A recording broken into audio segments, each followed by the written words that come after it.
From the IMTV Wave Channel 5 studio at Greenville Senior High School, home of the Greenville Green Wave, the Greenville Veterans Memorial Park and Digital Library proudly presents Never Stop Serving.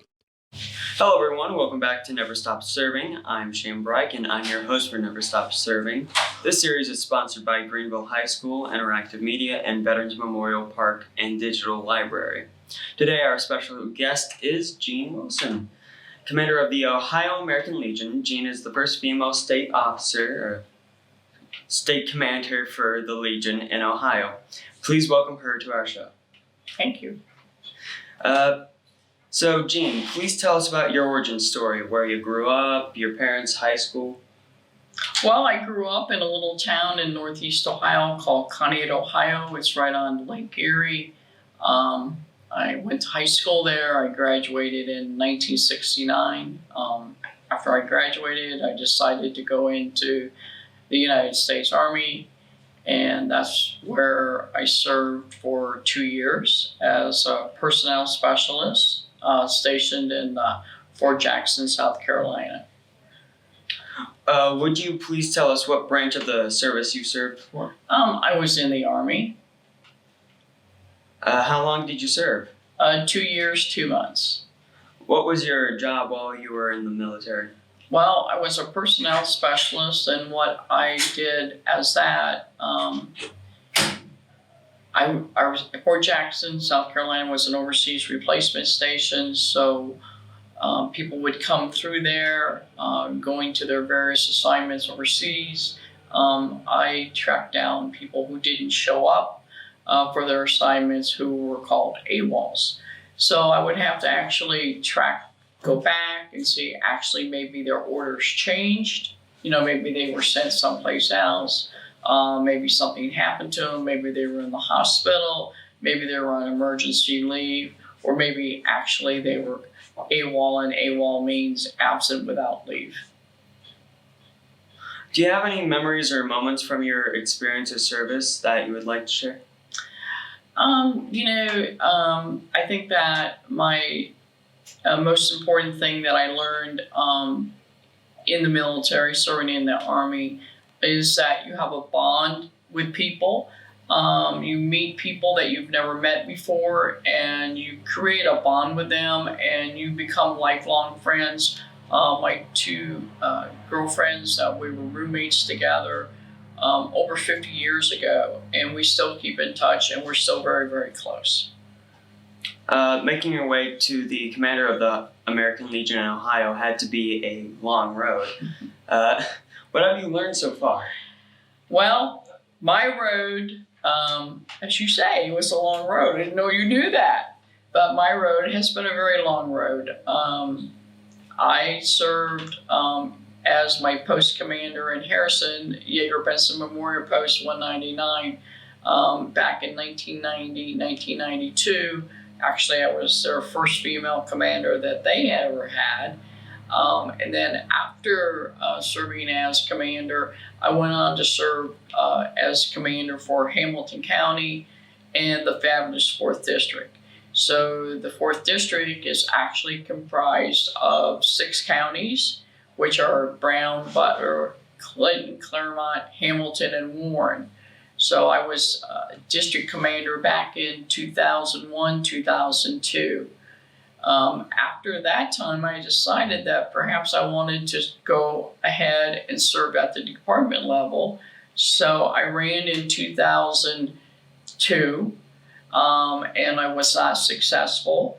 I ran in 2003, and I was not successful. I ran in 2004, and I wasn't successful. So when you're running in the American Legion at the department level, you actually start out as running for second vice. So back at that time frame, I don't think the Department of Ohio was ready for a female commander yet. And as I look back, I probably wasn't ready either. I still served American Legion, my American Legion. I still served on the national level on different various committees, but I decided not to run again for quite a while. People in probably 2000, probably 2015, started to ask me to run again. I was busy doing other things and decided that wasn't a time for me. But probably in 2019, I decided that yes, I was going to give it another try. I did run. I was successful. So I was elected as the department's second vice. And then the following year was elected as first vice. I was actually supposed to be commander last year, but because of the COVID, all the national and most of the department officers stayed in place. And so I served 2 years as first vice. And then on July the 11th of this year, I was actually elected as department commander. So yes, it has been a long road. What do you see the biggest challenge facing veterans today? Well, I see many challenges for veterans today. The younger veterans that are coming out of the military, I'm not really sure they know what all their benefits are, what their rights are. So I think our biggest challenge is to educate those veterans and make sure that they get every possible benefit that they have earned through their military service. So trying to reach those veterans isn't always an easy task. Right now, a lot of veterans that served in Afghanistan and Iraq that are coming out of the military, I feel like a lot of them feel very let down, especially of the events that happened in Afghanistan. Recently, I feel that they feel probably like the Vietnam vets felt that were coming back in the late 60s, early 70s, that they were pretty well deserted by their country. So we just want to make sure that these veterans get all the eligible benefits that they deserve and also all the help that they need. A lot of these veterans suffer from PTSD.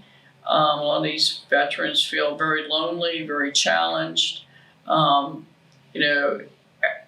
Every day, at least 22 veterans commit suicide. And that is a very unacceptable number. 1 to me is too many. 22 is way too many. So we need to make sure that these veterans returning get the mental health care that they need.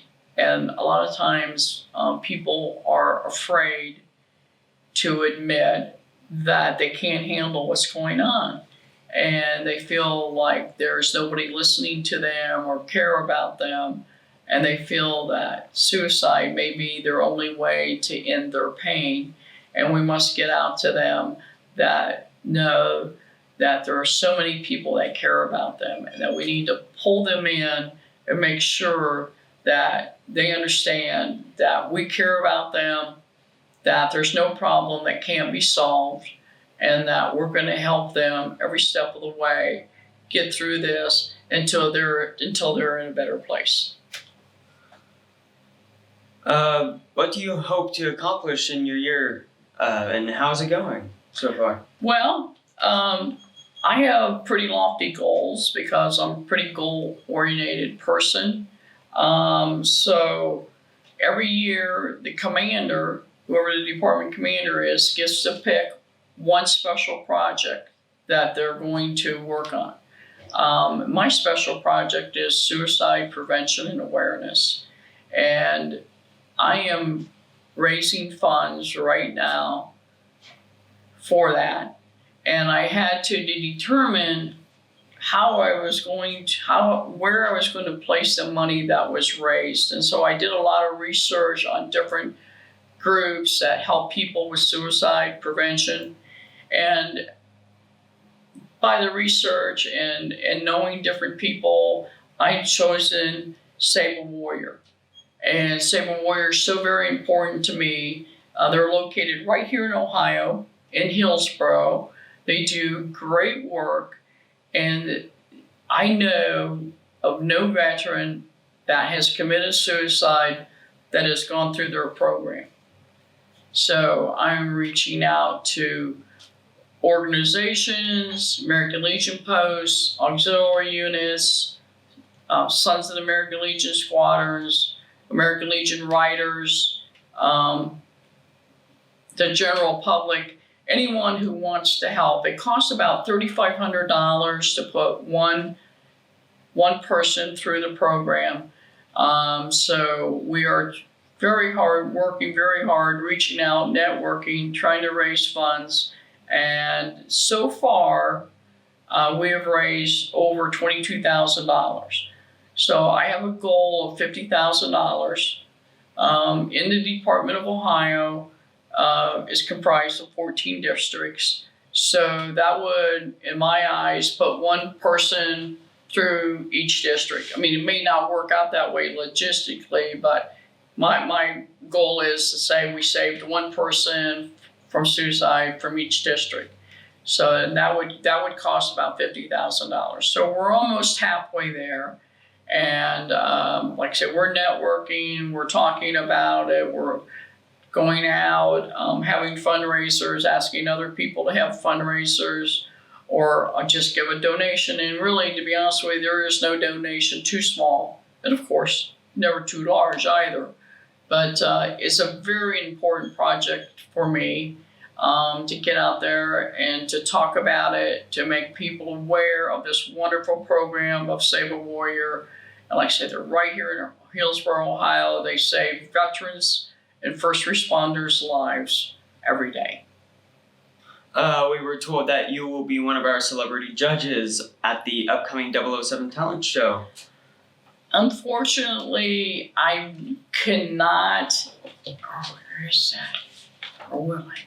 I'm sorry. I'm kind of a little messed up on my calendar. I have to double check that. I think I may be.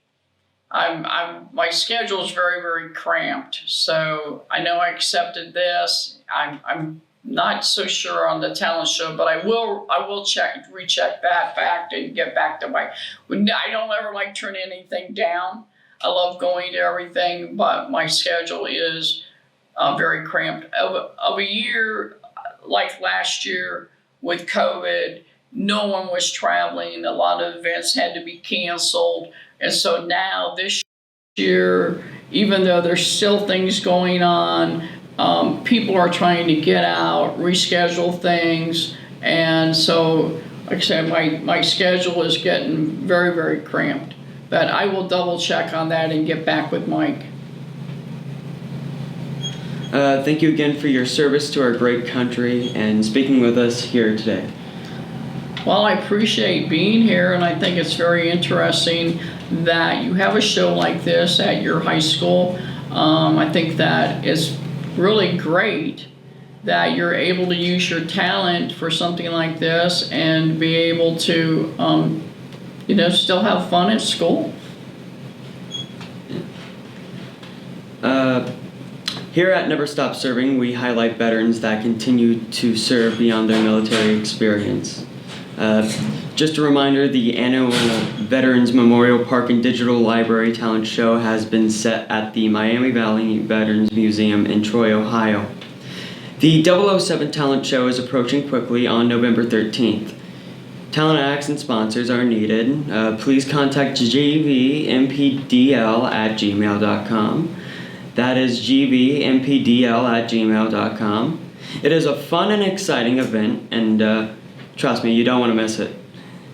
Please continue to watch for upcoming episodes of Never Stop Serving, and we have a full pack season, so that's a bright side. Also, continue to watch Veterans Memorial Park and Digital Library Facebook page for upcoming events and updates and stuff like that. If you are a veteran and would like to share your story, please send us an email at gvmpdl@gmail.com. That is, again, gvmpdl@gmail.com. Thank you for watching. This is Shane Bragg signing off. Yeah.